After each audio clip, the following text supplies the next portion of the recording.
سارا جان ما الان هوا خیلی گرمه نمیتونیم بریم پایین، حالمون بد میشه مامان جان. نه اگه هوا گرم باشه خیلی برای سلامتی خوبه. چرا؟ چون که کرونا ویروس از بدنم بره، هم اگه همه چیزا کثیف باشه بعد بره. خب آخه داغ باشه چه اتفاقی میفته؟ هیچی.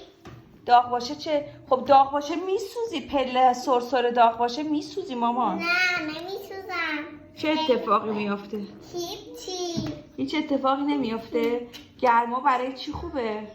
گرما برای سادگی، برای گوشت بدن، برای سلامتی خوبه؟ برای گوشت بدن. کی گفته گرما کرونا ویروس رو میبره؟ بابا چی گفته؟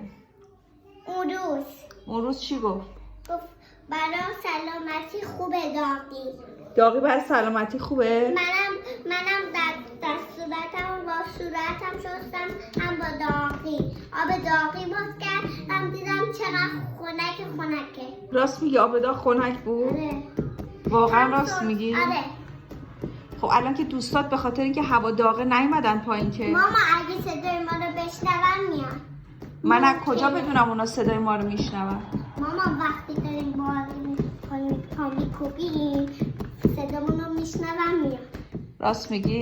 یکی ایتالیا، خب یکی هم آسیا میاد؟ آره اگه صدای ما رو بشنون. خیلی خوب باشه عزیزم، منو نگاه کن، به مامان بگو دوستت دارم. دوست دارم. Seni çok seviyorum Turki bego. Çok seviyorum.